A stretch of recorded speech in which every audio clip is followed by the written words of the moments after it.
नमस्कार, मी नंदिनी नहाते आणि तुम्ही बघताय महाराष्ट्र न्यूज 7। आपल्या विदर्भ आपली बातमीमध्ये तुम्हा सर्वांचे स्वागत आहे।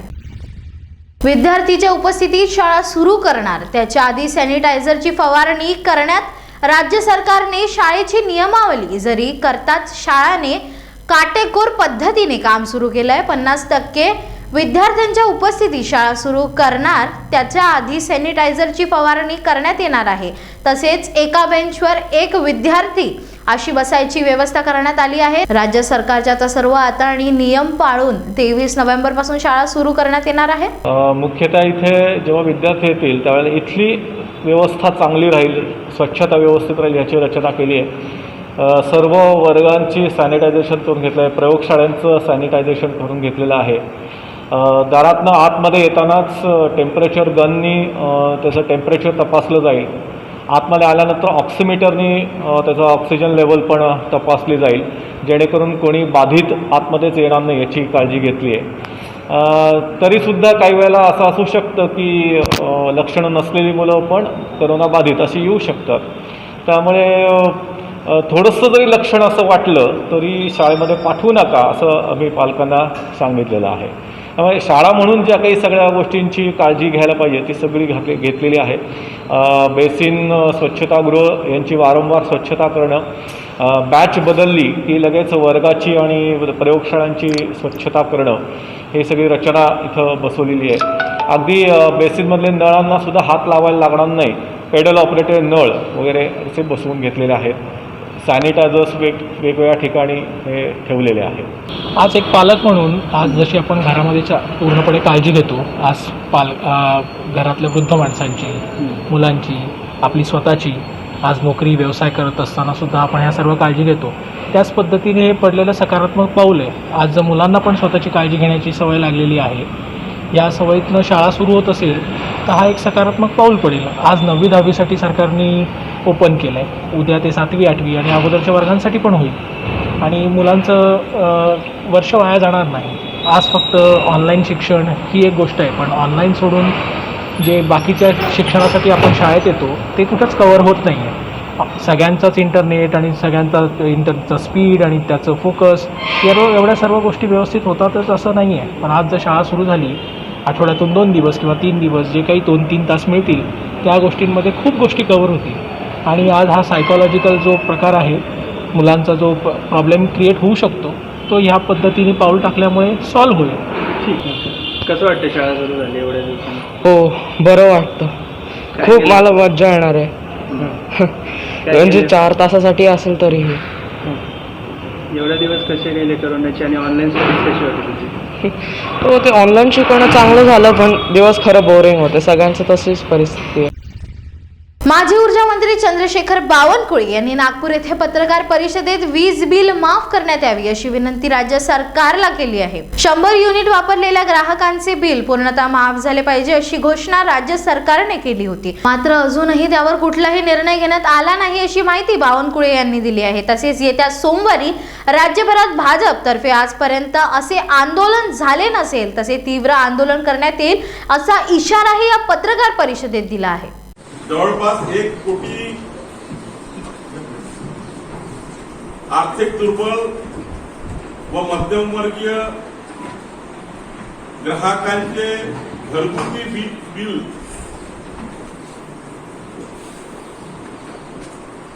संपूर्ण माफ करावे याकरिता मागच्या 4 महिन्यापासून आम्ही सरकारकडे मागणी करतो आहे।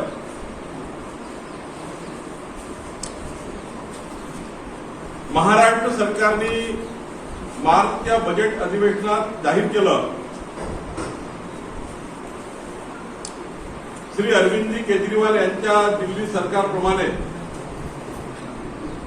आर्थिक दुर्बल म्हणजे 100 युनिट वीज वापरणाऱ्या घरगुती ग्राहक, 12 बलुतेदार, ऑटो चालक, रिक्षा चालक अशा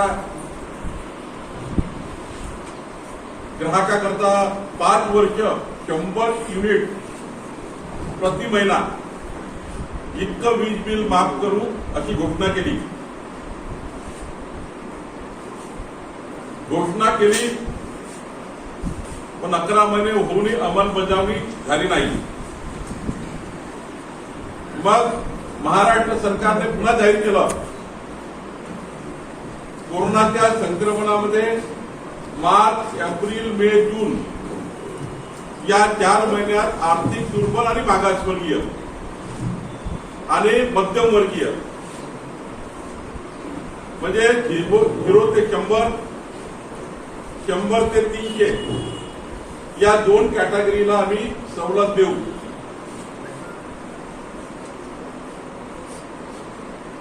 कोरोनाच्या संक्रमणात 4 महिन्याची सवलतीची घोषणा केली, पण दोन्ही गट आर्थिक दुर्बल आणि मध्यमवर्गीय गटाला सरकारने कुठलाही लाभ दिला नाही, वीज बिल माफ केलं नाही. मग आपण सर्व न्यूज चॅनलनी एक सुखद बातमी दिली की दिवाळीच्या भाऊबीजेला एक भेट, चांगली भेट महाराष्ट्र सरकार विजेच्या बिलाबद्दल ग्राहकांना देईल. कारण ग्राहक याकरता वाट पाहत आहेत. 1 कोटी ग्राहक म्हणजे 5 कोटी परिवार, जनसंख्या 5 कोटी जनतेचा संबंध असणारा प्रश्न आहे. महाराष्ट्राच्या 12 कोटी जनतेपैकी 5 कोटी जनता वाट पाहत आहे. पण अचानक दिवाळीमध्ये आपणच एका प्रेसच्या माध्यमातून माननीय मंत्री महोदय यांनी सांगितलं की आता आम्ही कुठलीही सवलत देणार नाही, कुठल्याही कॅटेगरीला देणार नाही. अचानक युटर्न घेतला.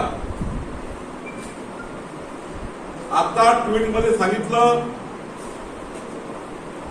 की महाराष्ट्रामध्ये थकबाकी आहे म्हणून आम्ही देऊ शकत नाही. जवळपास त्यांचा आकडा आहे की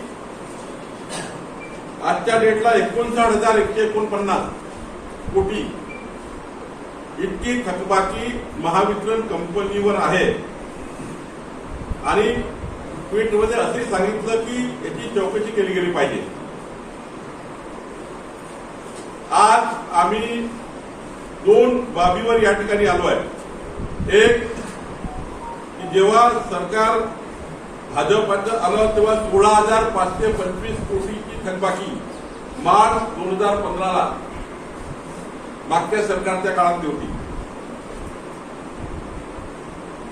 जेव्हा मार्च 19चा आम्ही त्या ठिकाणी हिशोब देतोय, मार्च 19चा तेव्हा 41,000 कोटी थकबाकी झाली.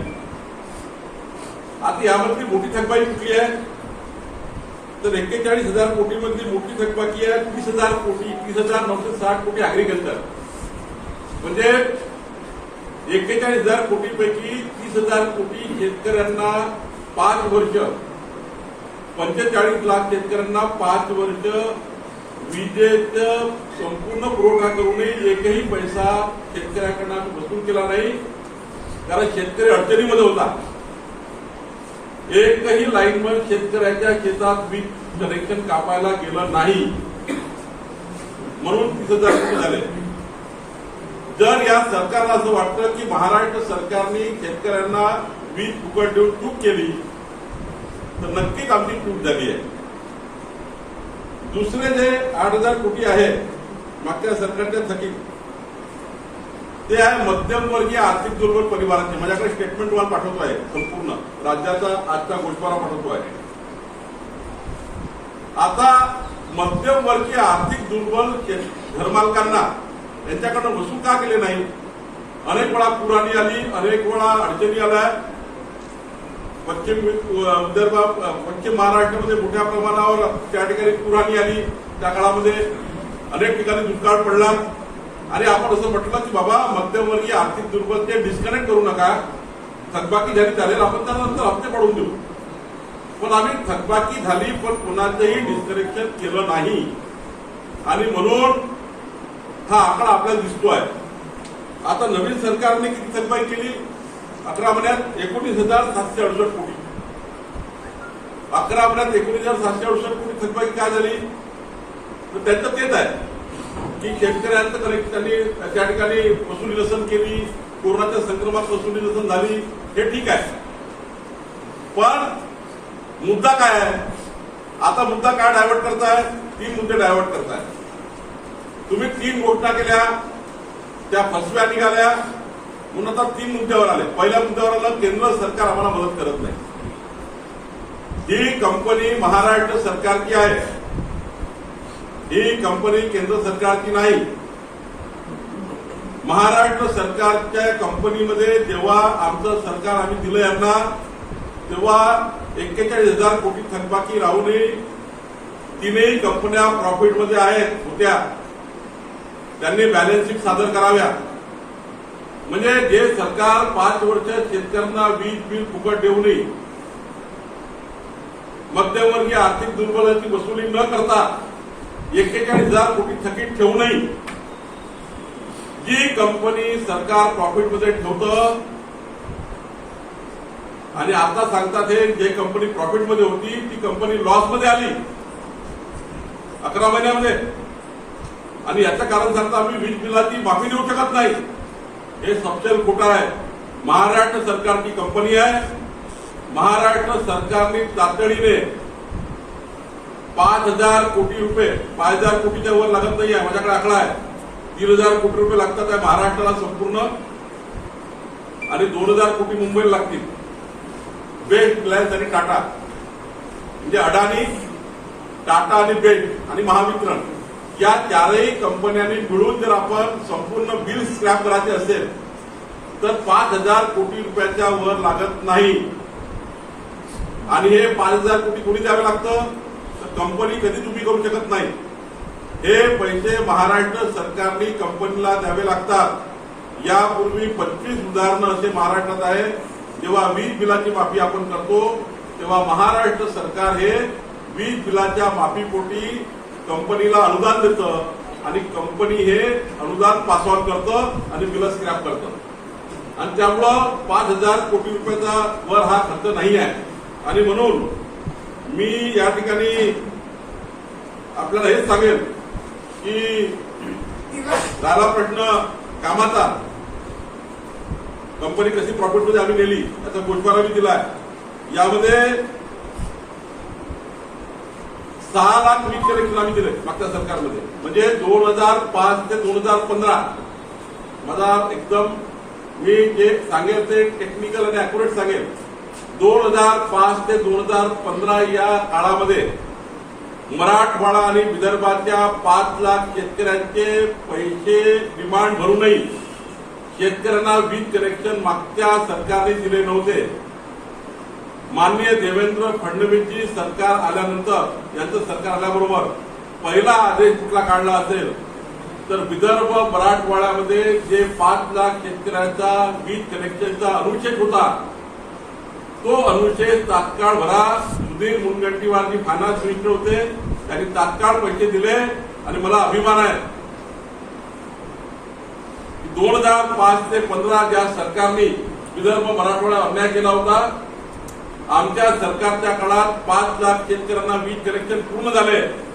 आणि आज विदर्भ मराठवाड्याच्या 5 लाख शेतकऱ्यांना आणि उर्वरित महाराष्ट्रातल्या 1.5 लाख शेतकऱ्यांना, 7.5 लाख शेतकऱ्यांना वीज कनेक्शन आमच्या सरकारने दिले.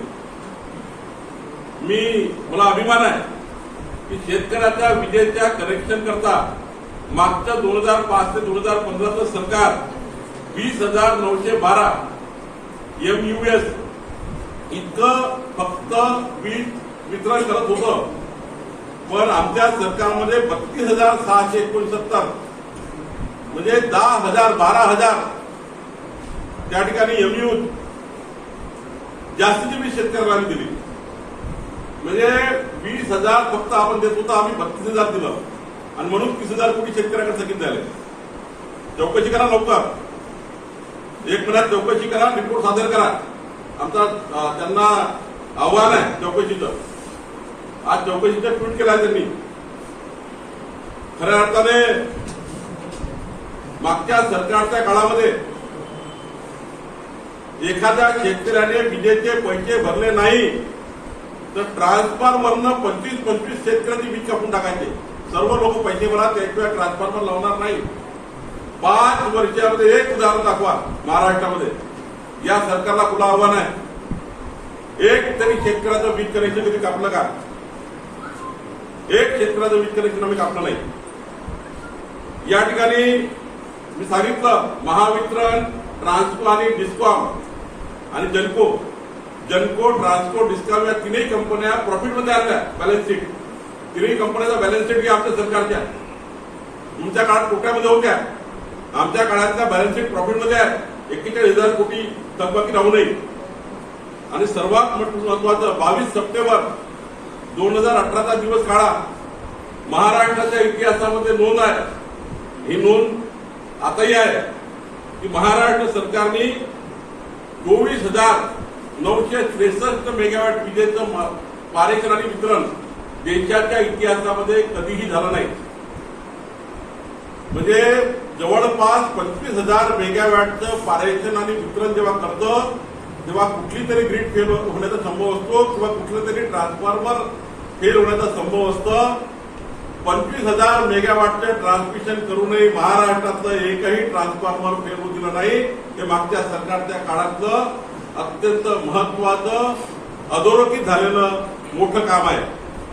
देशातल्या पहिल्या 4 नामांकित कंपन्यामध्ये महाराष्ट्राची वीज वितरण कंपनी आली. आणि आज माझं या ठिकाणी सरकारला विनंती आहे की महाराष्ट्र सरकारने तातडीने 0 ते 100 युनिट वीज 5 वर्ष मोफत देण्याचं आश्वासन तातडीने पूर्ण करावं. त्याकरता बजेट प्रोव्हिजन करावी. तुम्ही जाहीर केलाय. या राज्यातला कोणी शेतकरी तुमच्याकडे आला नव्हता. या राज्यातला कोणी भाजपचा कार्यकर्ता तुम्हाला म्हणायला आला नव्हता की दादा 0 ते 100 माफ करता का? तुम्ही म्हटलाय, रेकॉर्डवर म्हटलाय, हाऊसमध्ये म्हटलाय. तर 0 ते 100 म्हणजे आर्थिक दुर्बल कॅटेगरी, रिक्षावाले, पांठेलेवाले लोक, संजय गांधीमधले लोक, आदिवासी मागासवर्गीय लोक जे 0 ते 100 वापरतात त्यांना 5 वर्ष वीज बिल तुम्ही फुकट देणार आहे का? नंबर 1, तुम्ही आश्वासन पूर्ण करणार आहे का? डळवाटळी करू नका, केंद्राकडे बोट टाकू नका. तुम्ही आता ते थकबाकीचं आम्हाला सांगू नका. थकबाकी चौकशी करत राहा, काय करायचं तुम्हाला. आमचा काही म्हणणं नाही, तुम्हाला काय चौकशा करायच्या करा. पण हे तुम्ही पहिला आम्हाला उत्तर द्या, जनतेला उत्तर द्या. दुसरं, लॉकडाऊनच्या काळामध्ये मार्च, एप्रिल, मे, जून हे 4 महिने तुम्ही सांगितलं. जानेवारीचं अवरेज बिल लॉकडाऊनच्या काळात कसं काय राहू शकतं? त्यांनी सांगितलं मागच्या वर्षीचे मार्च, एप्रिल, मे, जूनचे बिल जे होते त्याची सरासरी आम्ही घेऊ. अरे बाबा, मागच्या वर्षी मार्च, एप्रिल, मे, जून मध्ये सर्व सुरू होतं. दुकान चालू होते, पाटील चालू होते, त्या ठिकाणी 12 बल्बुयांचा व्यवसाय सुरू होता. तुम्ही मागच्या मार्च, एप्रिल, मे, जूनचं बिल या लॉकडाऊन मध्ये कसं लागणार आहे? आणि म्हणून यांची काय मोठी चूक झाली आहे की मागच्या वर्षीचे बिल जशा तसे यांनी मार्च, एप्रिल, मे, जूनला लावले आणि त्याला सरासरी लोकांच्या घरी पाठवली. आमचा या ठिकाणी मागणी आहे, मार्च, एप्रिल, मे, जून या काळामध्ये संपूर्ण लॉकडाऊन होतं. या काळातले आर्थिक दुर्बल आणि मागासवर्गीयांचे, मध्यमवर्गीयांचे 0 ते 100 पहिली कॅटेगरी आणि 100 ते 300 दुसरी कॅटेगरी, या 2 कॅटेगरीला पूर्ण माफ करायचं असेल 4 महिन्याचं तर 5,000 कोटी रुपयाच्या वर लागत नाही. महाराष्ट्र सरकार तातडीनं 5,000 कोटी देऊन रिलायन्स, अडाणी, आता टाटा, बेस्ट आणि महावितरण, मुंबईसह संपूर्ण महाराष्ट्रातल्या 4 महिन्यांच्या काळातलं वीज बिल तुम्ही माफ करणार आहे की नाही? हे तुम्ही सांगितलं होतं सवलत देऊ म्हणून. आता 5,000 कोटी केव्हा येतात कंपन्यांना आणि 5,000 कोटी देऊन केव्हा स्क्रॅप करता एवढं सांगा. बाकी सांगू नका आम्हाला 41,000 कोटी आहे, 51,000 कोटी आहे, 69,000 कोटी आहे, ते लाखो कोटी राहू द्या. महाराष्ट्र सरकारवर 4 लाख, 5 लाख, 7 लाख कोटीचा कर्ज आहे. 5,000 कोटी काही फरक पडत नाहीये. खोटं बोलू नका, फसवणूक करू नका. तिसरी मागणी आहे की वीज बिल जर तुम्ही हे 3 गोष्टी केल्या नाही, पहिली गोष्ट 5 वर्षाचं 0 ते 100 युनिट तुम्ही जर माफ केलं नाही, जे तुम्ही जाहीर केलं, आणि लॉकडाऊनच्या काळातलं मार्च, एप्रिल, मे, जून 4 महिने 300 कॅटेगरी पर्यंत म्हणजे प्रति परिवार 1200, प्रति ग्राहक 1200 युनिट हे माफ केलं नाही तर सोमवारी 11 वाजता 23 तारखेला संपूर्ण महाराष्ट्रात संपूर्ण गावात आम्ही वीज बिलाची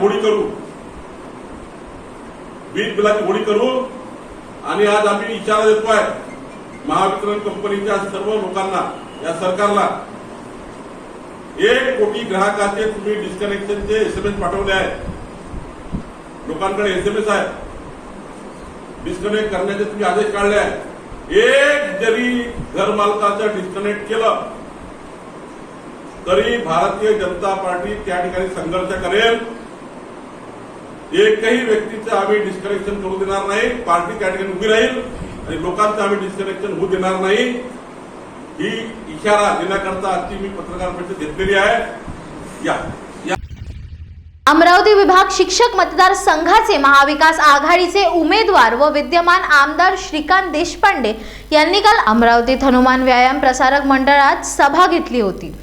यात राज्याचे उच्च व तंत्र शिक्षण मंत्री उदय सामंत आले होते. मात्र याला परवानगी नसताना कोविडच्या काळात त्यांनी प्रचार सभा घेतली. मात्र इतर उमेदवाराला वेगळा न्याय व आम्हाला वेगळा न्याय का, असा सवाल उपस्थित करत शिक्षक उमेदवार संगीता शिंदे यांनी अमरावती विभागीय उपआयुक्त लहाणे यांच्या दालनात ठिय्या आंदोलन सुरू केले आहे. जोपर्यंत शिक्षक आमदार श्रीकांत देशपांडे यांच्यावर आचारसंहिता भंग व कोविडच्या नियमा अंतर्गत गुन्हे दाखल होत नाही तोपर्यंत मी ठिय्या आंदोलन या विभागीय आयुक्त कार्यालयासमोर ठेवणार, असे शिक्षक उमेदवार संगीता शिंदे यांनी सांगितले.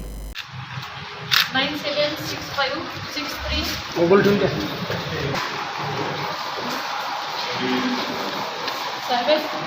मीटिंग घेतली उमेदवारांची शिक्षक मतदारसंघ आणि तुम्ही सांगितलं होतं की आदर्श आचारसंहिताचा विषय लहान साहेबांचा म्हणजे लोक जमा करू नये. आणि तुम्हाला माहिती आहे सुरू आहे तर याच्यामध्ये काल श्रीकांत देशपांडे यांनी खूप मोठी सभा घेतली. पण त्यांनी सभा घ्यावी आणि आम्ही नाही घ्यावी का? त्याचं उल्लंघनच केलं जात आहे. आम्ही ग्रुपवरही टाकलं होतं. मी पण साहेबांनी आम्ही सगळ्या पेपरला बातमी आलेली आहे. आम्ही त्यांना परवानगी नाकारली होती. आता कमिशनर साहेबांचा मला मगाशीच मेसेज होता की त्याचे व्हिडिओ आणि व्हिडिओना बोलवून घ्या, आपण व्हिडिओ पाहू आणि पालकमंत्री, शिक्षण मंत्री, रिटर्निंग ऑफिसर कोण आहेत कमिशनर, आम्हाला ते सगळं त्यांच्या पुढे प्रेझेंट करावं. हे सगळं ठीक आहे. जोपर्यंत गुन्हे दाखल होत नाही तोपर्यंत मी इथंच बसते. कारण काय होते की त्यांना हे बघा, मी थालीनाद आंदोलन केलं होतं. फक्त कमी लोक घेऊन गेली ती या इथल्या पालकमंत्री महोदयांनी माझ्यावर गुन्हे दाखल केले. म्हणजे हा भेदभाव सगळा इथे राजकीय भेदभाव चालू आहे आणि त्याच्यामुळे मंत्र्यांवरही झाले पाहिजे, मंत्र्यांवर सुद्धा झाले पाहिजे. जे मंत्री तिथे होते त्यांना समजत नाही का? हे श्रीकांत देशपांडे यांनी महाविकास आघाडीची एक प्रचार सभा घेतली. त्यामध्ये उदयजी सावंत आणि अमरावती जिल्ह्याच्या पालकमंत्री यशोमती ताई ठाकूर आणि अन्य महाविकास आघाडीचे नेते हे उपस्थित होते. 1 डिसेंबर रोजी आम्हाला सांगितलं होतं की कोणीही प्रचार सभा घ्यायची नाही, कारण कोरोनाच्या या काळामध्ये संसर्ग वाढू शकतो. परंतु त्यांना एक नियम आणि मला एक नियम, मला परमिशन दिल्या जात नाही प्रचार सभेसाठी आणि त्यांना कशी परमिशन दिल्या जाते यासाठी आयुक्त कार्यालयामध्ये आली. आयुक्त कार्यालयामध्ये कोणीही मान्य करायला तयार नाही, गुन्हे दाखल करायला तयार नाही. म्हणून या ठिकाणी आम्ही बसलेलो आहे, इथे ताबा घेतलाय.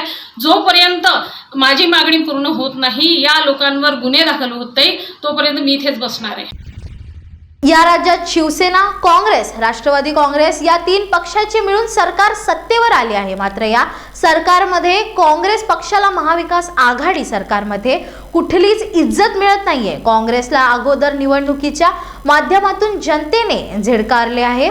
आता महाविकास आघाडी सरकारमध्ये देखील झिडकारले जात आहे, असा आरोप आमदार आशिष शेलार यांनी केला आहे. तो अगदी तंतोतंत खरा आहे, कारण काँग्रेसच्या मंत्र्यांना, आमदारांना या सरकारमध्ये निधी मिळत नाहीये, अशी ओरड काँग्रेसमधीलच आमदारांकडून केली जात आहे. यामुळे काँग्रेसला या महाविकास आघाडी सरकारमध्ये झिडकारले जात असल्याचे वक्तव्य सत्यच असल्याने पांडुरंग कचरे यांनी बोलून दाखवले आहे. आशिष शेलार यांनी जे वक्तव्य काल केलेलं आहे ते अगदी बरोबर आहे.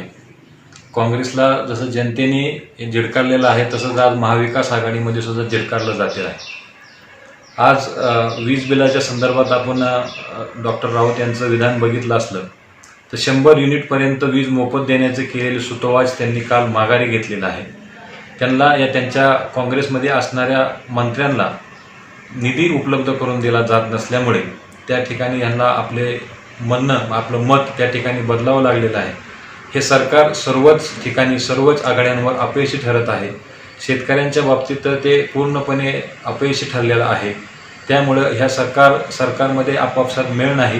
हे 3 चाकाचं सरकार असल्यामुळे अतिशय चुकीच्या पद्धतीचा प्रकार आज ह्या महाराष्ट्र राज्यामध्ये चाललेला आहे. एसटीच्या विषयातला प्रश्न असेल, विजेचा प्रश्न असेल, शेतकऱ्यांचा प्रश्न असेल, कामगारांचा प्रश्न असेल, ह्या सर्वच प्रश्नांवर हे आघाडी सरकार या ठिकाणी अपयशी ठरलेलं दिसत आहे. आणि या ठिकाणी खरंच असं दिसून येतं की काँग्रेसला ह्या सरकारमध्ये कोणत्याही प्रकारचा मान आणि सन्मान या ठिकाणी दिलेला दिसत नाही. फरफटत चाललेली काँग्रेस आपल्याला या ठिकाणी. जयंत पाटील यांनी आज शिक्षक व पदवीधर मतदारसंघाचा आढावा घेतला. यावेळी 3ही पक्षाचे नेते उपस्थित होते. अरुण लाड व जयंत आसगावकर यांच्या प्रचाराची सुरुवात झाली आहे. उद्यापासून पुणे जिल्ह्यात प्रचार सुरू होतील. राज्यात 5 जागांसाठी महाविकास आघाडीचे उमेदवार आहे. 5ही जागा आम्ही निवडून येऊ असा विश्वास पाटीलांनी यावेळी व्यक्त केलाय. आम्ही 3ही पक्ष संयुक्त प्रचार करत आहोत. कोणी कुठं जायचं हे ठरलेलं आहे. देशातील आर्थिक मंदीमुळे पदवीधरांसमोर मोठं संकट उभे राहिले आहे. कोविडच्या आधी आर्थिक मंदी आलेली आहे.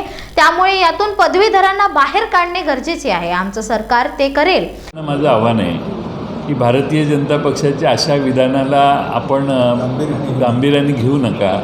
कारण असं आहे की हे या खात्यात ह्यांच्याकडे खातं आहे म्हणून हे नाराज आणि ह्यांच्याकडे खातं आहे म्हणून यांना नाही मिळालं, ही मानसिकता ठेवणारी भारतीय जनता पक्षाने शिवसेनेला अशीच वागणूक दिली. 5 वर्ष शिवसेना सरकारमध्ये होती. त्यावेळी शिवसेनेकडे जी खाती होती त्यावर अन्याय करण्याचीच भूमिका भाजपने ठेवली. पण माननीय उद्धव ठाकरे साहेब हे कोणत्याही पक्षाकडे कुठलं खातं आहे म्हणून दुजाभावाने कुणाकडेही बघत नाहीत. महाराष्ट्राचं हित यालाच आमची प्रायोरिटी आहे. महाराष्ट्रात जे 5 उमेदवार आम्ही घोषित केलेले आहेत महाआघाडीचे, तसे 3ही पक्षांनी पत्रक काढून त्यांच्या प्रचाराचे आवाहन केलेलं आहे. काँग्रेस, राष्ट्रवादी काँग्रेस आणि शिवसेना या 3ही पक्षांचे कार्यकर्ते आज कामाला लागलेले आहेत. यामध्ये काही जणं अपप्रचार करत आहेत की यांनी सांगितलं त्यांनी सांगितलं. कुणी काही सांगितलं तरी राष्ट्रवादी काँग्रेस, शिवसेना आणि काँग्रेस पक्ष हे ठरलेल्या 5ही उमेदवारांचा सर्व महाराष्ट्रात प्रचार करणार आहेत.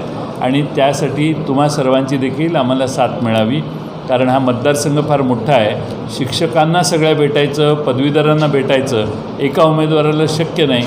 म्हणून सगळे कार्यकर्ते एकत्रित येऊन काम करत आहेत आणि तुमचंही सहकार्य वेळोवेळी मिळावं. परिस्थिती वेगळी आहे. भंडारा गोंदियाला वेगळी आहे, नंदुरबारला वेगळी आहे, मुंबईला वेगळी आहे, मुंबईतल्या धारावीत वेगळी आहे. वेगळे प्रश्न आहेत ना.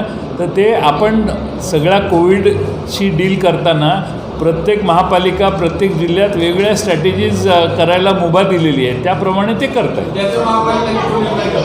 नाही निर्णय घ्या म्हणजे ते सरकारलाही सांगतात की आम्हाला असं करणं भाग आहे म्हणून. पालकांनी संभ्रमित होण्याचं कारण नाही. प्रत्येक शहरात, प्रत्येक नगरपालिकेत, प्रत्येक तालुक्यामध्ये जी परिस्थिती आहे आपल्याला सगळ्यांना ज्ञात आहे की जुलै, ऑगस्ट, सप्टेंबरमध्ये जी संख्या एकदम स्पाईक आला आपल्या संख्येमध्ये, त्यात बेड्स आपल्याला कमी पडले. त्यामुळं त्या परिस्थितीत स्थानिक पद्धतीनं लोकांनी निर्णय घेतला पाहिजे. ही परिस्थिती अत्यंत असाधारण परिस्थिती आहे आणि त्यामुळं मुंबईत बसून निर्णय घेतला आणि यवतमाळ जिल्ह्यातला निर्णय असेल तर तो यवतमाळमध्ये काय परिस्थिती मागच्या वेळी उद्भवलेली याचा विचार करून निर्णय होणं स्वाभाविक आहे आणि आवश्यक आहे. आणि तसे सूचनाही त्यांना सगळ्यांना दिलेल्या आहेत. ऊर्जा मंत्र्यांची जी प्रयत्न आहे तो अतिशय स्तुत्य आहे आणि त्या दृष्टीने प्रयत्न होणं आवश्यक आहे. त्याबद्दल कोणाच्याही मनात शंका नाही. आणि ग्राहकांच्यावरचा बोजा कमी करावा हीच महाआघाडीची भूमिका आहे. त्यात माननीय मुख्यमंत्री महोदयांची, उपमुख्यमंत्री महोदयांची ही भूमिका आणि भावना आहे. पण अलीकडच्या काळात ह्या सगळ्या सवलती देण्याच्या गणिताकडे बघत असताना ह्या सर्व गोष्टी पुढं आल्या आणि त्यामुळं पहिल्यांदा एकंदरच वीज मंडळाच्या अवस्थेकडे कोणत्या दृष्टीने बघायचं, कशा पद्धतीनं आपण त्यातून मार्ग काढायचा. कालही मंत्रिमंडळासमोर आमच्या ऊर्जा मंत्र्यांनी अतिशय चांगले प्रस्ताव समोर आणलेले होते की जेणेकरून सगळ्यांना या 67,000 कोटी रुपयाची जी थकबाकी आहे त्यातून कसे मार्ग काढायचे. जवळपास 2-1 तास आम्ही काल चर्चा केली आणि आमचा हा प्रयत्न आहे की महाराष्ट्रातल्या जनतेला अधिक तोशीस लागून न देता या आमच्या वीज मंडळातही सुधारणा कामात झाली पाहिजे. या दोघांचे वडील जे होते त्यांचं मार्गदर्शन मी कायम घ्यायचो असं आहे ते. त्यामुळे आमचं फार जवळचं नातं आहे तिघांचं, त्यामुळं त्यांनी घ्यायचं की नाही त्यांचा प्रश्न आहे, पण मी तर त्या दोघांच्या वडिलांकडून घ्यायचो. ते यांचे वडील जे आहेत ते माझ्या वडिलांचे अतिशय जिव्हाळ्याचे सहकारी होते आणि यांचे वडील जे आहेत त्यांच्या नेतृत्वाखाली मी अनेक वर्षे काम केलेलं आहे. त्या एका सरकारमध्ये आम्ही तिन्ही पक्ष आहोत. आमची अपेक्षा आहे की सर्वांनी एकत्रित यावं. आता दोन्ही मुंबई शहरातले शिवसेना आणि काँग्रेस यांच्या प्रमुख नेत्यांशी आपण बोललं पाहिजे. मी त्यांच्या वतीनं विधान करणं योग्य नाही. मुंबई व्यतिरिक्त आता इतर अनेक ठिकाणी असा प्रश्न उपस्थित होईल. तिन्ही पक्ष आहेत, प्रत्येकाची ताकद वेगवेगळ्या ठिकाणी वेगवेगळी आहे, तर मग कसं याच्यातून मार्ग काढायचा? स्थानिकदृष्ट्या बसून अजून निवडणुका फार लांब आहे. तुम्हाला थोडासा धीर धरावा लागेल. कोविडची दुसरी लाट येणार नाही हा प्रयत्न करायला तुम्ही आम्हाला साथ द्यावी लागेल.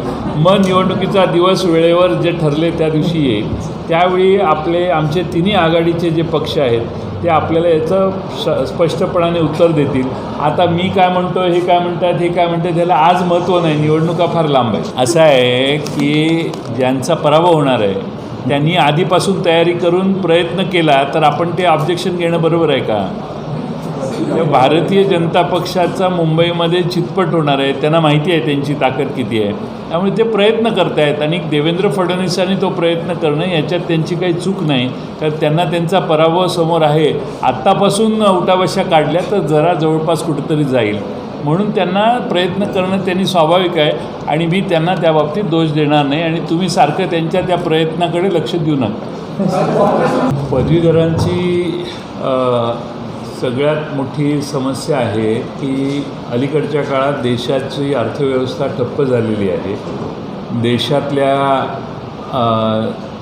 आर्थिक मंदीमुळे पदवीधरांच्या समोर मोठं संकट निर्माण झालेलं आहे आणि हे संकट कोविडच्या आधीपासून निर्माण झालेलं आहे. कोविडमुळं नाही आहे तर कोविडच्या आधीपासून देशातल्या अर्थकारणाविषयी, गुंतवणुकीविषयी जी धोरणात्मक निर्णय केंद्र सरकारने घेणं अभिप्रेत होतं ते घेतले नाहीत आणि म्हणून देशाच्या अर्थव्यवस्थेची आकडेवारी कोविडच्या आधीच खाली घसरलेली हे आपण सगळे जाणता आणि ही सगळ्यात मोठी संकटाची बाब देशातल्या आणि पर्यायाने आपल्या भागातल्या पदवीधरांच्या समोर आहे.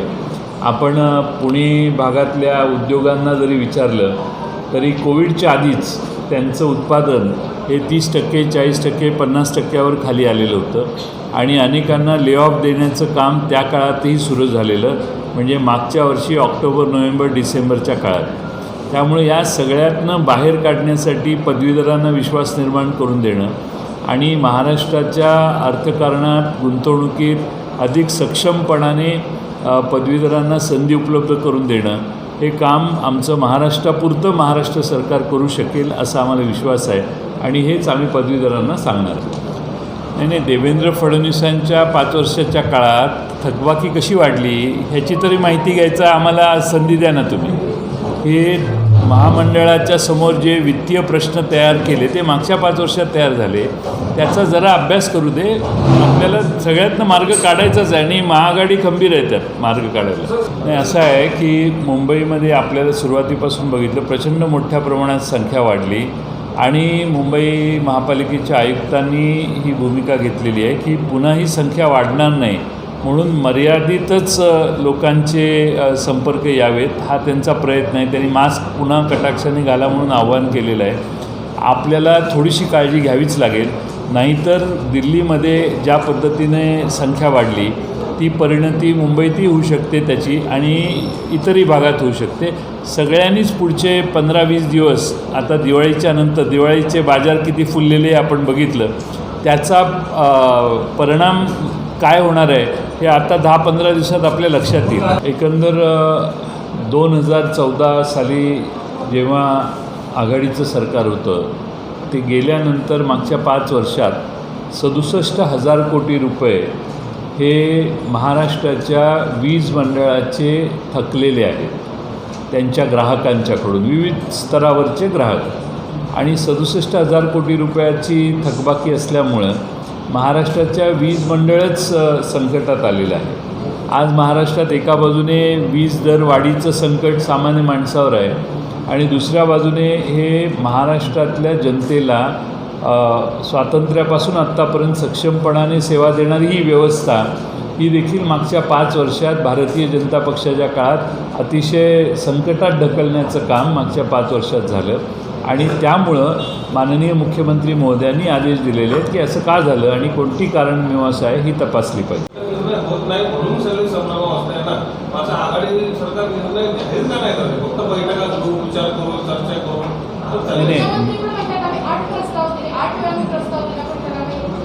कोण म्हणतं? बरोबर आहे, वेगवेगळे ऑप्शन्स आहेत ना. त्या 8 प्रस्ताव म्हणजे हा ते 8 प्रस्ताव वेगळे जे ऑप्शन्स आहेत त्याचा अभ्यास केल्यानंतर मी मगाशी जे सांगितलं आपल्या वीज मंडळाचा मागच्या 5 वर्षात कसा बोजवारा उडालेला आहे याच्याकडे मी तुमचं सतत मगासपासून लक्ष वेधून घेण्याचा प्रयत्न करतो आहे. या वीज मंडळाच्या माध्यमातून लोकांना दिलासा देण्याच्या आधी 2 गोष्टी आहेत की त्या वीज मंडळाला सक्षम केलं पाहिजे आणि जी थकबाकी आहे ती थकबाकी भरून घेण्यासाठी काय वेगळ्या ऑप्शन्स आहेत ते आमच्या ऊर्जा मंत्र्यांनी त्यातले काही ऑप्शन सुचवलेले आहेत. त्या सगळ्याचा विचार करून योग्य निर्णय केला पाहिजे. आम्ही पुन्हा त्याच्यावर बसणार आहे. आता 2 प्रश्न माझी आपल्याला विनंती आहे की आपण विचारात घेतले पाहिजेत. एक म्हणजे आपल्या थकबाकीची वसुली कशी करायची, त्यात कोणत्या पद्धतीचे सवलती देऊन ह्या वसुलीला वेग द्यायचा हा एक आमच्यासमोरचा ऑप्शन आहे. तो संबंधित विभाग आणि वित्त विभाग एकत्रित बसून त्याच्यावर विचार करतो. एकीकडे विजेचा व वीज बिलांचा मुद्दा तापलेला असताना त्यातच जालना जिल्ह्यातील 3 शेतकऱ्यांचा शॉक लागून दुर्दैवी मृत्यू झाल्याची घटना सगळीकडे संताप व्यक्त होत आहे. या घटनेच्या पार्श्वभूमीवर स्वाभिमानीचे नेते रविकांत तुपकर चांगलेच आक्रमक झाले आहेत. रविकांत तुपकरांनी आज थेट मुंबई गाठत राज्याचे ऊर्जा मंत्री नितीन राऊत यांची प्रत्यक्ष भेट घेऊन या घटनेबद्दल सविस्तर चर्चा केली. जालना जिल्ह्यातील पळसखेडा पिंपळे गावात शॉक लागून मृत्यू झालेल्या 3 शेतकऱ्यांच्या कुटुंबियांना तात्काळ भरीव मदत द्या, शेतकऱ्यांना रब्बी हंगामासाठी पूर्ण वेळ वीज द्या व लॉकडाऊन काळातील वीज बिल माफ करा. तसेच बुलढाणा जिल्ह्यातील जळालेल्या विद्युत रोहित्र बदलून देण्यासाठी मुबलक ऑइल उपलब्ध करून देण्यात यावे या मागण्यांसाठी गांभीर्याने विचार न झाल्यास सरकारला शेतकऱ्याच्या असंतोषाला सामोरे जावे लागेल असा इशाराही तुपकरांनी ऊर्जा मंत्र्यांना दिलाय. आज मुंबईमध्ये महाराष्ट्र राज्याचे ऊर्जा मंत्री माननीय नितीनजी राऊत यांची आम्ही प्रत्यक्ष भेट घेऊन चर्चा केली. काल जालना जिल्ह्यामध्ये 3 सख्खे भाऊ विहिरीवर पाणी द्यायला गेले असता त्यांचा शॉक लागून रात्री दुर्दैवी मृत्यू झाला. ही घटना अतिशय संतापजनक आहे. हे मान्य ऊर्जा मंत्र्यांच्या आम्ही लक्षात आणून दिलं. ऊर्जा मंत्री महोदयांना आम्ही विनंती केली की या कुटुंबाला महाराष्ट्र शासनातर्फे भरीव मदत झाली पाहिजे. त्यांचा परिवार उघड्यावर पडला आहे, त्यांना शासनाने भरीव मदत करावी. त्याचबरोबर रब्बीच्या हंगामामध्ये तरी किमान शेतकऱ्यांना पाणी देता यावं पिकांना म्हणून पूर्णवेळ वीज उपलब्ध करून द्या अशा पद्धतीची मागणी केली. लॉकडाऊनच्या काळातले सर्व बिलं शासनाने माफ करावे ही सुद्धा आम्ही मागणी केली. आणि या रब्बी हंगामामध्ये ट्रान्सफॉर्मर वेळेवर मिळत नाही म्हणून बुलढाणा जिल्ह्यासह विदर्भातल्या इतर जिल्ह्यामध्ये सुद्धा ऑइल नाही, ही ऑइल तातडीनं उपलब्ध करून द्या जेणेकरून हे ट्रान्सफॉर्मर जर आम्हाला वेळेत मिळाले तर शेती पिकांना पाणी देता येईल. ही चर्चा आज मान्य ऊर्जा मंत्र्यांबरोबर आम्ही त्या ठिकाणी केलेली आहे. ते म्हणाले तुमच्या मागण्यांच्या संदर्भामध्ये राज्य सरकार सकारात्मक विचार करेल अशा पद्धतीनं त्यांनी आम्हाला आश्वस्त केलेलं आहे. आणि त्यांना आम्ही हे सांगायला विसरू नाही, जर ह्या मागण्या मान्य झाल्या नाही तर महाराष्ट्रातल्या शेतकऱ्यांच्या असंतोषाला सरकारला सामोरं जावं लागेल.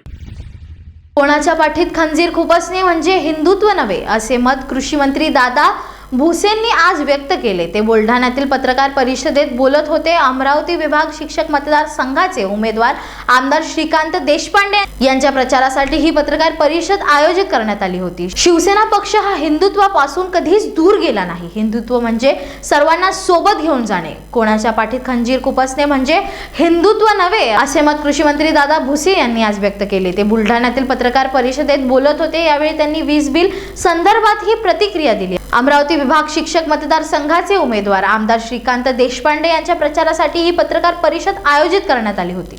आपण सर्वजण या गोष्टीवर सहमत असू, कोणालाही वाईट वाटण्याचं काही कारण नाही. मुद्दा असा आहे, कालच्या कॅबिनेटच्या चर्चेमध्ये जेव्हा ऊर्जा विषयावर चर्चा संपन्न झाली, आत्ताच्या घडीला 64,000 कोटी रुपयांची थकबाकी आहे.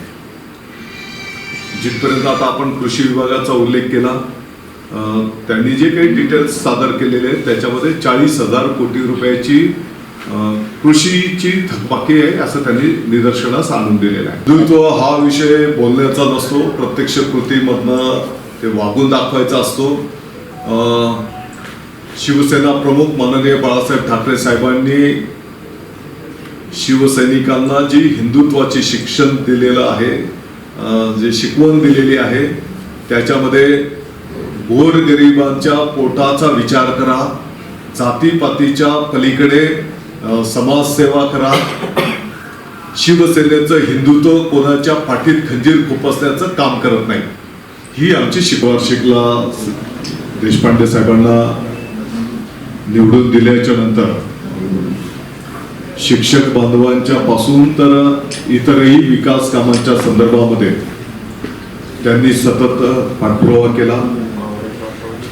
सतत मतदार आणि नागरिकांशी ते संपर्कात राहिले आणि आता तर शिवसेना आणि महाविकास आघाडीचे ते उमेदवार आहेत आणि म्हणून येणाऱ्या कालावधीमध्ये आणखी जोमाने ते काम करतील.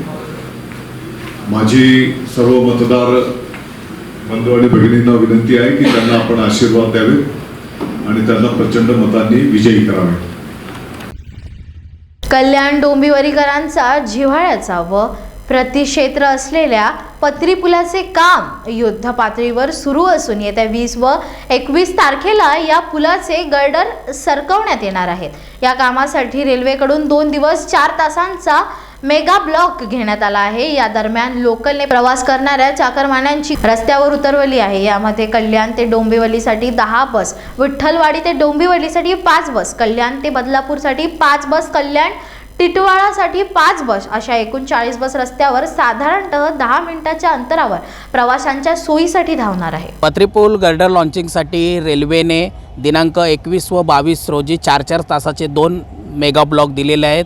त्यानुसार कल्याण डोंबिवली महानगरपालिका परिवहन उपक्रमाने जे जादा बसचं नियोजन केलेलं आहे ते कल्याण डोंबिवलीसाठी 10 बस, विठ्ठलवाडी ते डोंबिवलीसाठी 5 बस, कल्याण ते बदलापूरसाठी 5 बस व कल्याण ते टिटवाळ्यासाठी 5 बस असे एकंदरीत 25 बसचं आम्ही नियोजन केलेलं आहे.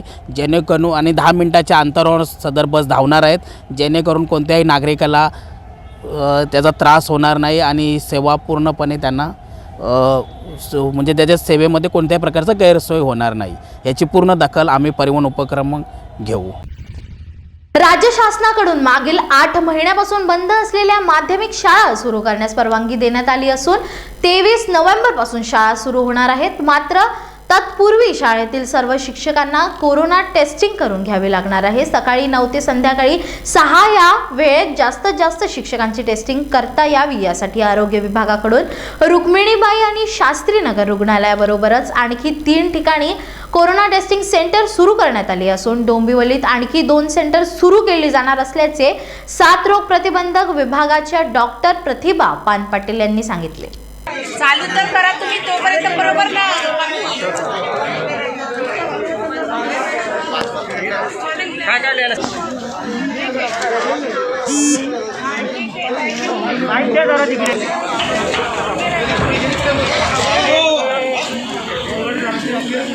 जरा साईडला वा, जरा साईडला हो, जरा साईडला वा.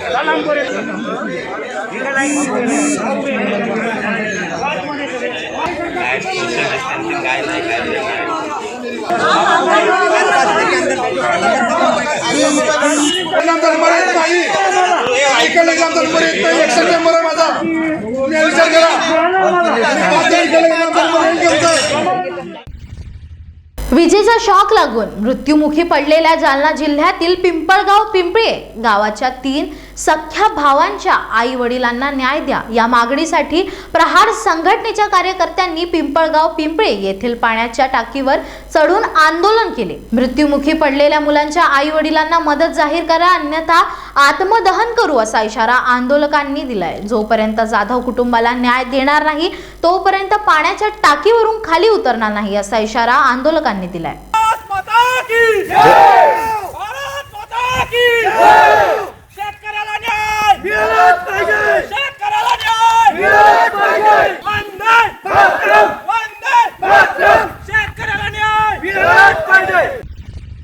महाराष्ट्र सरकारने दिवाळीच्या काळात नागरिकांना दिलासा देण्याचे आश्वासन दिले होते. मात्र प्रत्यक्षात लॉकडाऊन काळातील वीज बिल माफ देता येणार नसल्याची भूमिका घेत सरकारने गरीब नागरिकांना शॉक दिला. त्यानंतर मनसेने आक्रमक पवित्रा घेत सोमवारपर्यंत सरकारने निर्णय घ्यावा अन्यथा मनसे आक्रमक पवित्रा घेईल असा इशारा दिला होता. या पार्श्वभूमीवर आज मनसे प्रदेश उपाध्यक्ष राजेश कदम यांनी डोंबिवलीमधील महावितरण कार्यालयात निवेदन दिले. यावेळी बोलताना कदम यांनी आर्थिक डबघाईमुळे नागरिक पिचलेले असताना सरकारने दिलेला शब्द पाळलेला नाहीये. आता थकबाकीदाराची वीज जोडणी तोडण्याचा प्रयत्न महावितरणच्या कर्मचाऱ्यांनी केल्यास मनसे आंदोलक पवित्रा घेणार असून या कारवाई विरोधात नागरिक आणि महावितरण किंवा सरकार यांच्यामध्ये नागरिकांच्या वतीने मनसे उभी राहणार असल्याने कोरोना काळात धाडलेल्या जाचक वीज बिलाच्या थकबाकीदार नागरिकांवर कारवाई केली जाऊ नये तर नागरिकांना दिलासा देण्यात अपयशी ठरलेल्या सरकारने राजीनामा द्यावा अशी मागणी केली. फक्त निवेदनच द्यायचं, बाकी काय करायचं नाही. तुम्ही काल बघितलं असेल संपूर्ण महाराष्ट्रात तुमच्या विरुद्ध रोष आहे की नाही? काय उभीच नाही बिलासाठी वगैरे आहे ना. तक्रारी येतात तुमच्याकडून काही निवारण होत नाही आणि सरकारकडून पण निवारण होत नाही. आज असंख्य तक्रारी आहेत, त्याचं बिल द्यावं. सर्वसामान्य माणसाचं बिल किती येत आहे? हे बिल आलेलं आहे 16,000 15,000 डायरेक्ट आलं एका 3 महिन्याचं. ज्याचं 500 रुपये बिल आहे त्याला 5,000 रुपये बिल. आमचं सरकारशी म्हणणं होतं की ते माफ करा, कमी करा, काहीतरी निर्णय घ्या. सरकार डायरेक्ट बोलवतं आणि तुमच्या आता फोन यायला सुरुवात झाली. फोन करता तुम्ही वसुलीच्या का? आणि ऑनलाईन भरून सुद्धा ना मला स्वतःला 27,000 बिल आलं. एव्हरेज मी 4.5 आणि 5,000 रुपये ऑनलाईन भरला पेमेंट. ते पण मी दाखवलं तिथे देऊन, तरी पण ते लोक काही म्हणतात आधी बिल भरा मग बोलतो. ही कुठली पद्धत आहे? एकदा भरल्यानंतर रिफंड भेटतात का? नाही भेटत आहे. कमी तरी करा ना त्याच्यात. रीडिंग नसेल तुम्ही बिल कसे पाठवता? नाही आली तर तुम्ही आणि आम्ही मग सरकार राहील बाजूला, मध्ये आम्ही असू. हे निवेदन करायला आम्ही आलेलो. आमच्या घरच्याच कर्मचारी आहेत. काय होतं ते राहतात बाजूला. उगीच तुमचं आमचं. तुम्ही सुद्धा नागरिक आहे, तुमचे कुटुंब सुद्धा यात होरपडलेले आहेत. तुम्हाला सुद्धा अशी बिलं आली असतील. आली आहेत की नाही? नक्की. पण ती बरोबर आहे की चुकीची आहे? रीडिंग प्रमाणे काय अंदाज रीडिंग घ्यायला कोण आलं होतं? पहिले 3 महिने रीडिंग घ्यायला कोण आलं होतं? साहेब तुम्ही लक्षात घेतलं पाहिजे. मुळात तुम्ही जे फेब्रुवारी महिन्यात म्हणजे लॉकडाऊनच्या आधी रेट वाढवले आणि 1 एप्रिलला लागू केले. 1 एप्रिलपासून मग ते लागू करायला नाही पाहिजे ना तुम्ही. जर तुम्हाला सगळ्यांना माहिती आहे की कोविडमुळे सगळ्यांचीच परिस्थिती खराब झाली आहे तर अशा वेळेला ते तुम्ही लागू नाही करा. जे लागू केलं तेवढंच माफ केलं तरी ओरिजिनल बिल लोकांना येतील. म्हणजे जरी गव्हर्नमेंटला जरी बोलत असला तुम्ही त्या लोकांचा फायदा कंप्लीट उचललेला आहे. लॉकडाऊनमध्ये लोक बाहेर पडणार नाही, आपल्याला जाब विचारायला कोणी येणार नाही, यासाठी तुम्ही त्या मोमेंटला ते बिल वाढवलेलं आहे. हे स्पष्ट आहे. बरोबर. कारण लोक बाहेर डोंबिवली ही 100% बिल भरणारी नगरी आहे. बरोबर आहे ना? त्यांना त्रास देऊ नका. त्यांचं जे काही रेग्युलर जे सरकार निर्णय घेईल तो तुम्ही थांबा, तुम्ही जाऊ नका. आपल्यात वाद होऊ नये म्हणून आम्ही निवेदन द्यायला. आपल्यात वाद होऊ नये आणि बरेच दिवस आम्ही खलखट्याक केलं नाही. खलखट्याक झाला नाही आमचा.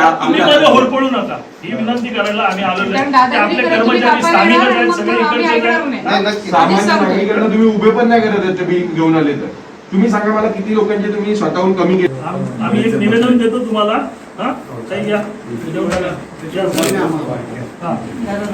निवेदन दिलेलं आहे. तुम्ही या भागात वाढू नका.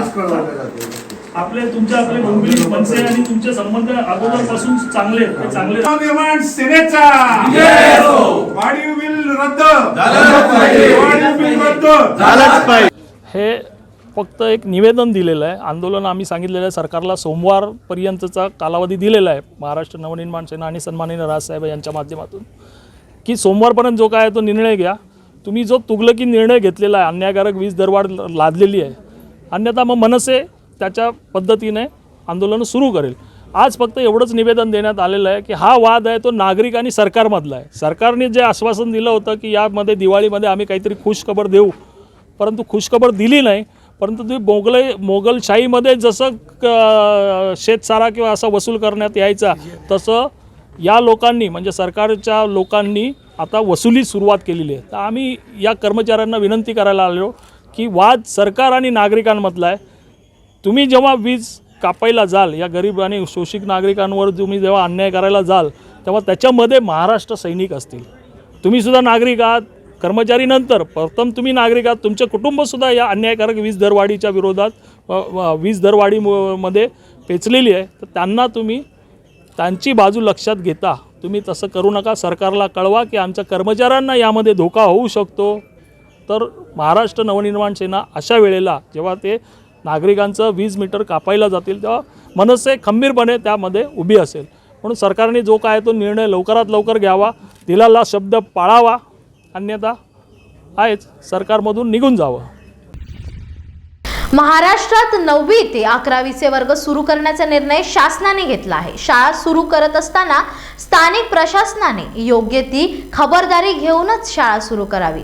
कोरोनाचा प्रादुर्भाव असलेल्या जिल्ह्यातील शाळा सुरू करत असताना स्थानिक जिल्हा अधिकारी, गट विकास अधिकारी व शिक्षण अधिकारी यांनी विचार विनिमय करूनच विद्यार्थ्यांचे आरोग्य आणि शैक्षणिक हित जपूनच निर्णय घ्यावा अशी सूचना देण्यात आलेल्या आहेत. या आदेशानुसार राज्यातील शाळा सुरू होण्याच्या दृष्टीने स्थानिक प्रशासनाचा निर्णय महत्त्वपूर्ण ठरणार आहे. शिक्षण मंत्री वर्षा गायकवाड यांनी या संदर्भात शिक्षण विभागातील अधिकाऱ्यांना योग्य त्या सूचना दिल्या आहेत. मुंबई महापालिका क्षेत्रातील सर्व खासगी सरकारी महापालिकेच्या शाळा 31 डिसेंबरपर्यंत बंद राहणार आहेत. मुंबई महापालिका आयुक्त इक्बाल चहल यांनी हे आदेश दिले आहेत. कोरोनाच्या वाढत्या प्रादुर्भावामुळे हे आदेश देण्यात आले आहेत. त्यामुळे येत्या सोमवारपासून म्हणजेच 23 नोव्हेंबरपासून राज्यातील इतर भागांमध्ये 9वी ते 12वीचे वर्ग सुरू होणार असले तरी मुंबईतील शाळा आता नवीन वर्षातच सुरू होण्याची शक्यता आहे.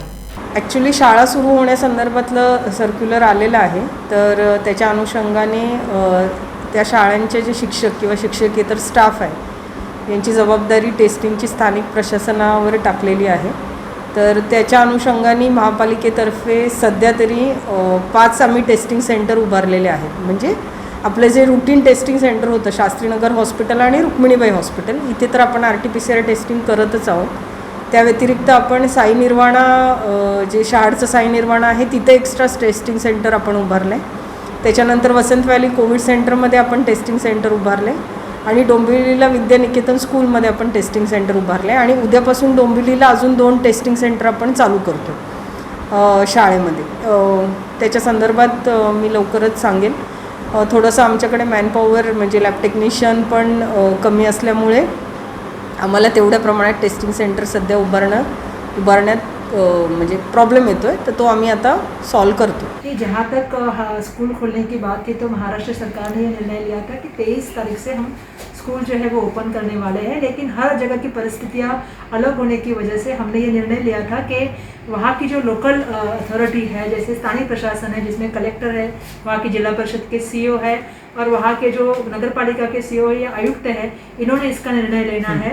और जैसे आप जानते हैं कि मुंबई के आयुक्त जी ने हमें फ़ोन किया था, दिल्ली से बहुत सारे लोग मुंबई आते हैं और अलग परिस्थितियाँ होने की वजह से उन्होंने कहा कि जो है वो हम मुंबई के जो स्कूल है वो 31 दिसंबर तक शुरू नहीं करते हो, उसके बाद हम शुरू करें. तो हमने जो SOPs में कहा है कि जिस तरह से लोकल अथॉरिटी है उन्हीं को ये निर्णय लेना है. आज भी मैंने सभी विभागीय आयुक्त जी से बात किया है, कलेक्टर जी से कम्युनिकेशन हमारा शुरू है. माननीय मुख्य सचिव जी ने भी कहा है कि सभी से उनकी भी बात हो चुकी है। तो मुझे लगता है हमने ऑलरेडी उनको कहा है कि चाहे क्लीननेस की बात हो, चाहे सैनिटाइजेशन की बात हो, चाहे विद्यार्थियों की प्रेजेंस की बात हो, पालक की सहमति की बात हो, इस सभी चीज़ों को ध्यान में रखते हुए और बच्चों की हेल्थ की प्राथमिकता रखते हुए स्थानीय प्रशासन को ये निर्णय लेना है। बाकी के शहरों की क्या स्थिति है? नासिक, पुणे, जहाँ पे हमने देखा था कि कोविड के दरमियान नंबर बढ़े थे, तो क्या वहाँ पे भी स्कूल 31 दिसंबर के बाद शुरू होंगे, या वहाँ के प्रशासन ने निर्णय लिया कि 23 नवंबर से स्कूल शुरू होंगे? नहीं, वहाँ पे मैंने जो अभी सुबह बात की, उन्होंने मुझे कहा है कि जहाँ तक पुणे की बात है वहाँ के लोकल अथॉरिटी इसके निर्णय लेगी। लेकिन मैंने आज सुबह ही आयुक्त जी से बात की है कि इस संदर्भ में आप कलेक्टर से सभी जो पदाधिकारी है, शिक्षण अधिकारी है, इन सब के साथ आप बात करके लोकल अथॉरिटी को निर्णय लेना है। नासिक ने मुझे कहा है कि उनकी तैयारी, मुझे लगता है साफ़ सफाई और बाकी सब तैयारी की शुरुआत उनकी हो गई है। वहाँ के कलेक्टर जी से भी हमें यही मैसेज मिला है। तो मुझे लगता है कई जगहों पे सम्मिश्र प्रतिक्रिया है कि जहाँ पे परिस्थिती देखते हुए लोकल अथॉरिटी को वहाँ पे निर्णय लेना है। स्वातंत्र्यवीर सावरकरांचा अपमान करणाऱ्यांसोबत शिवसेना सत्तेत बसली आहे, मग त्यांचा कुठला भगवा त्यांच्या भगव्यात भेसळ झाली आहे, असा जळजळीत शब्दात विरोधी पक्षनेते देवेंद्र फडणवीस यांनी शिवसेनेला लक्ष दिले। भगवा झेंडा हा आता शिवसेनेचा राहिलेला नाहीये। चीनची मदत घेऊन काश्मीरमध्ये कलम 370 पुन्हा आणू अशी भाषा करणाऱ्या काँग्रेससोबत शिवसेना सत्तेत बसली आहे, ज्यांनी स्वातंत्र्यवीर सावरकर यांच्याविषयी घाणेरडे लिखाण केले, त्यांच्यासोबत शिवसेना मांडीला मांडी लावून बसली आहे। त्यामुळे आता भगवा तुमचा राहिलेला नाहीये। सामान्य जनतेला वीज बिलात सवलत देण्याच्या आश्वासनावरून सरकारने घुमजाव केली। शेतकऱ्यांनाही वीज बिलात सूट मिळणार नाही, हा मुद्दा आम्ही प्रचारात उचलून धरू, असे फडणवीस यांनी सांगितले। संजय राऊत म्हणतात आमचाच हिंदुत्व खरा आहे, ओरिजिनल आहे। कुठलं त्यांचं भगव्यामध्ये सगळी त्यांनी मिसळ केली आहे। खरं म्हणजे ज्यांनी स्वातंत्र्यवीर सावरकरांच्या बद्दल इतक्या खालच्या दर्जाची पुस्तकं लिहिली, आज लिहित आहेत, हे सत्तेत त्यांच्या सोबत असताना लिहित आहेत, त्यांच्या मांडीला मांडी लावून बसता आणि कशाच्या हिंदुत्वाच्या गप्पा मारता। आज काश्मीरमध्ये जे गुपकर अलायन्स आहेत त्याच्यासोबत काँग्रेस आहे। ते गुपकर अलायन्स या ठिकाणी त्यांचा अजेंडा काय आहे, तर चीनच्या मदतीने 370 कलम लागू करू। चीनच्या मदतीने जे 370 कलम लागू करतायत, ज्यांचा असा अजेंडा आहे, त्यांच्या मांडीला मांडी लावून बसले आहेत। कशाच्या भगव्याच्या गोष्टी करता? त्या भगव्यात मिसळ झाली आहे। हा जो आज शिवसेने जो भगवा आहे तो बाळासाहेब ठाकरेंचा भगवा नाही, हा मिसळ झालेला भगवा आहे, काँग्रेसी भगवा आहे। वीज बिल संदर्भात चौकशी करू असं म्हणतात। भाजपच्या काळात वीज बिल संदर्भात जे अतिशय मला असं वाटतं हास्यास्पद, आणि ज्यावेळी थोबाडावर पडले, पहिल्यांदा सांगितलं वीज बिल माफी देऊ, आणि आता लक्षात आलं की देता येत नाही आहे, त्यावेळी चौकशी करा ना, पाहिजे तेवढा चौकशा करा। खरं म्हणजे चौकशी केली तर लक्षात काय येईल सांगतो, ही सगळी थकबाकी काँग्रेस NCPच्या काळातली आहे। ही चौकशी त्यांची होणार आहे, कारण बावनकुळेंच्या नेतृत्वामध्ये तिन्ही कंपन्या आधीपेक्षा उत्तम कारभार केला। एवढंच नाही, पॉवर परचेसमध्ये सर्वात कमी दरात पॉवर परचेस गेल्या 5 वर्षात झाला आहे। आधी 12 रुपयाने 11 रुपयाने झाला असेल हिंमत, तर त्याची चौकशी त्यांनी केली पाहिजे। यांच्यात हिंमत नाही, हे नुसत्या चौकशा अनाऊन्स करतात, काही करू शकत नाही। आणि आम्ही गरिबाला सवलत दिली, आम्ही शेतकऱ्याला सवलत दिली, असेल तुमच्यामध्ये ताकद आणि हिंमत तर देऊन दाखवा। चौकशा कशाच्या करता? हिंमत दाखवा, हिंमत। नाही, काय सूड घेतील? हे काय कशाचा सूड घेतील? असल्या चौकशा, कोणाच्या चौकशा होणार आहे? कशाच्या चौकशा करणार आहे? तिन्ही कंपन्या आहेत, मंत्री थोडे तिथे जाऊन काही काम करतो, कशाच्या चौकशा करणार आहे? ते काही समजत नाही, काही माहीत नाही, वाटेल ते बोलायचं। असं आहे, या मंत्रिमंडळात काँग्रेसला कोणी विचारतच नाही। हे म्हणजे कसं आहे की बिनबुलाय मेहमान आहेत काँग्रेस या मंत्रिमंडळामध्ये, त्यांना कोणी विचारत नाही, त्यांच्या मंत्र्यांना कोणी विचारत नाही, आणि म्हणूनच एकमेव धंदा या मंत्रिमंडळाचा चालला, बदल्या घरात माल कमवा। अखेरचा प्रश्न, तर आता वेळ झाली इथेच थांबण्याची। पुढील बातम्यांकरिता बघत रहा महाराष्ट्र न्यूज 7, आवाज महाराष्ट्राचा।